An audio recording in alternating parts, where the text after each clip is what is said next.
अस्सलाम वालेकुम ख़वातीन और हज़रात, Smack group of marketing and sales से मैं हूं तैयब इजाज़। और आज के इस वीलॉग में मैं आंसर करूंगा इस क्वेश्चन का कि अचानक रातों रात कैसे कैपिटल स्मार्ट सिटी में ओन आना शुरू हो गया, कैसे लोग लखपति से करोड़पति बन गए, कैसे एक चीज़ 5 लाख 10 लाख की करोड़ों तक चली गई, लाखों में चली गई, ये हुआ क्या, कब तक रहेगा और आगे क्या करना चाहिए। आज का ये पर्टिकुलर वीलॉग सिर्फ इसी एस्पेक्ट्स को कवर करेगा। जैसे कि अगर रियल स्टेट इकोनॉमी की अगर मैं बात करूँ, अगर आप मेरे वीलॉग्स देखें, मैंने रियल स्टेट इकोनॉमी की हमेशा बात की है और marketing and sales, demand supply, how real estate economy, how construction economy works, मैं हमेशा इसकी बात करता हूँ।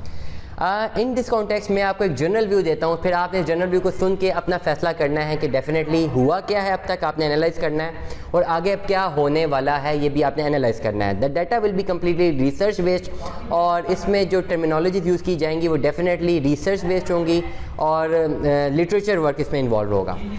सबसे पहले किसी भी चीज़ में अगर आप हाउसिंग सेक्टर की बात करते हैं, टू बी वेरी प्रिसाइज, आप कहते हैं जी कैपिटल स्मार्ट सिटी में प्लॉट्स थे आपके पास और अचानक जो है आपने बेच दिए, वो माइनस में चल रहे थे, आपने बेच दिए, आपको फिर जो है सेल आउट नहीं, आपको प्रॉफिट नहीं आ रहा था, लेकिन अचानक उसमें प्रॉफिट्स आना शुरू हो गए और रातों रात लोग अमीर हो गए हैं। कैसे हो गया, कैसे हुआ, ये ओन गेम कैसे आ गई? अभी तो जगह भी बहुत दूर है, 12-14 किलोमीटर या 25 किलोमीटर दूर है और जगह भी बहुत दूर है, कंस्ट्रक्शन भी इतनी अच्छी नहीं हुई, ये रेट कैसे बढ़ रहे हैं, ओन कैसे आ रहा है?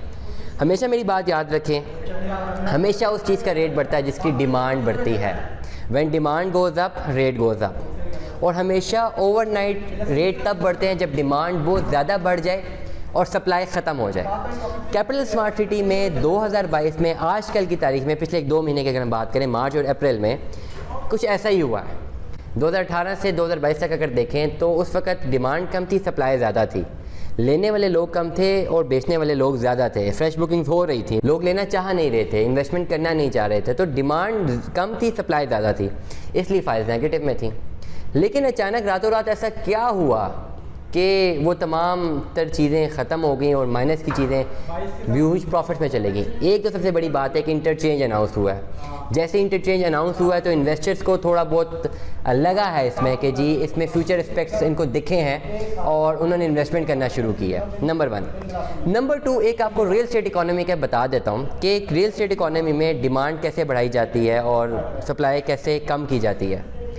याद रखिएगा, जब भी डिमांड ज़्यादा हो जाएगी, सप्लाई कम हो जाएगी, रेट इन्फ्लेट करेंगे और पैनिक सिचुएशन तब क्रिएट की जाएगी जब डिमांड बहुत टॉप पे चली जाएगी, सप्लाई बिल्कुल ख़त्म हो जाएगी, तब पैनिक सिचुएशन क्रिएट हो जाएगी। किसी भी सेक्टर में अगर आपने एक पैनिक सिचुएशन क्रिएट करनी है तो आप करते क्या हैं, आपको उसके लिए एक आउटलायर चाहिए होता। आउटलायर ऐसा बंदा जो कि बाहर से आ जाए आपकी कम्युनिटी में और उसके पास बेतहाशा पैसा हो। वो करेगा ये कि उस तमाम चीज़ों की जिसकी डिमांड बहुत कम है, सप्लाई ज़्यादा है, वो अपने पैसे का इस्तेमाल करते हुए तमाम की तमाम चीज़ों को परचेज़ कर लेगा। When he will own all these thing, तो सप्लाई क्या हो जाएगी, ऐसा ऐसा धीरे धीरे कम होना शुरू हो जाएगी और सप्लाई ख़त्म हो जाएगी। जब सप्लाई ख़त्म हो जाएगी तो जो डिमांड, जो एग्जिस्टिंग डिमांड थी 20% 30% जितनी भी थी, वो भी ऐसा ऐसा वहीं पे रहेगी, लेकिन रेट्स इन्फ्लेट करना शुरू हो जाएंगे क्योंकि डिमांड होगी, सप्लाई ख़त्म हो जाएगी, रेट इन्फ्लेट होंगे।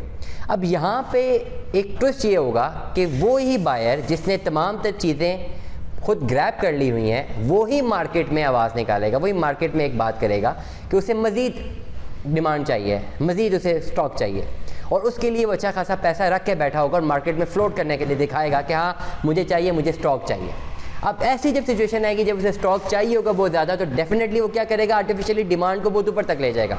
जब डिमांड बहुत ऊपर तक चली जाएगी, सप्लाई होगी नहीं, तो ओवरनाइट जो चीज़ लाख रुपए की होगी वो ओवरनाइट करोड़ रुपए तक चली जाएगी, क्योंकि डिमांड देने वाला भी एक ही फैक्टर होगा, डिमांड लेने वाला भी एक ही फैक्टर होगा, सप्लाई कंट्रोल करने वाला भी एक ही फैक्टर होगा और ये तमाम चीज़ों का फैक्टर एक ही होगा जो कि होगा आउटलायर, जो कि एक मनी, पैसे को मार्केट में फ्लोट करेगा।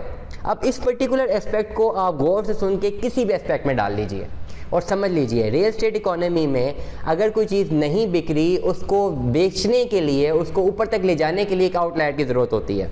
वो आउटलायर जब आएगा, वो अपने पैसे का इस्तेमाल करते हुए वो तमाम चीज़ें जो अवेलेबल हैं उनको ख़रीद लेगा।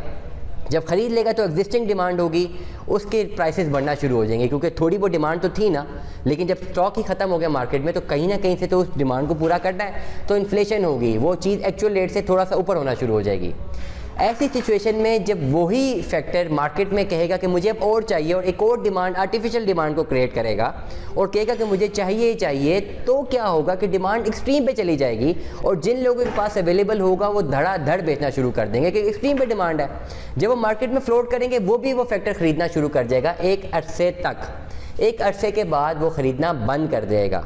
अब किस अरसे के बाद ख़रीदना बंद करेगा, नोबडी नोज़। ये एक्सटर्नल फैक्टर्स ही नो करते हैं जो डेफिनेटली इस ओन गेम में इन्वॉल्व होते हैं और इस ओन गेम को जानते हैं। आपको तभी फ़ायदा होगा कि जब तक डिमांड आ रही है और मार्केट में फ्लोट हो रहा है, डिमांड है, तब तक चीज़ें बिकेंगी। आप मीनवाइल ख़रीदें और बेच दें, आपको फ़ायदा होगा जब तक डिमांड है। लेकिन द डे डिमांड आना ख़त्म हो जाएगी, आपने चाहे करोड़ में भी लिया हो तो वो ग्रेजुअली नीचे आना शुरू हो जाएगी। और अक्सर ऐसा भी होता है कि इवेंचुअली नीचे गिर जाती हैं। ग्रेजुअली डिक्रीज़ होगा या अचानक से डिक्रीज़ होगा। अक्सर ऐसा भी होता है कि अचानक डिक्रीज़ करके मार्केट क्रैश कर जाती है। जब मार्केट क्रैश करती है तो करोड़ों रुपए का नुकसान हो सकता है। मैं अपने हर व्लॉग में कहता हूँ कि ऐसे किसी भी सोसाइटी में जहाँ पे ओन गेम चल रही हो, आप शॉर्ट टर्म के लिए इन्वेस्टमेंट मत कीजिएगा, नुकसान हो जाएगा। क्यों होगा आप देख लें, मैंने बता दिया है। मेरे पुराने व्लॉग्स खोल के देख लें, मैं बार बार पिछले 2 महीने से एक ही बात करता जा रहा हूँ कि अगर आप डीलर और इन्वेस्टेड नहीं है तो ओन गेम में मत पड़िएगा। और अगर आप पढ़ गए हैं, अगर आपने रिस्क ले ही लिया है तो फिर जल्दी उससे आपको फ़ायदा जो ही मिलता है फ़ायदा लेके एग्जिट प्लान लें। अगर आप इसको लॉन्ग टर्म तक होल्ड करेंगे और आपने सिर्फ इन्वेस्टमेंट के लिए लिया हुआ है, आपको कोई प्लान नहीं है कि आपने मज़ीद किस्तें जमा करानी है और होल्ड करना है, तो डेफिनेटली जब मार्केट क्रैश करेगी, अल्लाह ना करेगा करे, जब मार्केट क्रैश होगी तो आपका पैसा डूब सकता है। जब भी आप इन्वेस्टमेंट करते हैं, इन्वेस्टमेंट का हमेशा वही टाइम होता है कि आप बिल्कुल इनिशियल इन्वेस्टमेंट करें और वेट करें कि जब डिमांड बहुत ज़्यादा बढ़ेगी और प्राइसेस बिल्कुल ख़त्म हो जाएंगी, शॉर्टेज होगी, उस वक्त जो भी आपको पैसे मिले आप सेल आउट कर दें, अपना प्रॉफिट लें और जाएं। लेकिन अगर आप उस वक्त भी नहीं करते तो एक्सट्रीम पॉइंट तक आपके पास बहुत सारा टाइम होगा कि आप डिसीजन लें सेल आउट करने का। लेकिन अगर आप तब भी नहीं करते और आपने अपनी इस अमाउंट में लिया हुआ है जो एक्चुअल प्राइस में थी, तब तो आपको लॉस नहीं होता, क्योंकि अगर मार्केट गिर भी गई तो एक्चुअल पॉइंट तो आपका सेफ है। लेकिन अगर आपने ऐसे अमाउंट पे लिया हुआ है कि जब आपने इन्फ्लेशन में लिया हुआ है, proper top of the list जाके किसी अमाउंट में आपने परचेजिंग की हुई है और आप उसको बेच नहीं रहे और आप चाह रहे हैं कि थोड़ा सा इन्फ्लेट हुआ है, मजीद इन्फ्लेट नहीं होगा या मजीद इन्फ्लेट हो जाएगा और बहुत ज़्यादा इन्फ्लेट होगा तब मैं बेचूंगा, उस सूरत में अगर टर्निंग पॉइंट हुआ और मार्केट डिक्लाइन कर गई तो आपको अच्छा खासा नुकसान हो जाएगा। Smack group of marketing and sales से तैयब इजाज़ को सुनने का बहुत बहुत शुक्रिया। दुआ में याद रखिएगा, अपना ख्याल रखिएगा। Stay tuned with us. अल्लाह हाफिज़।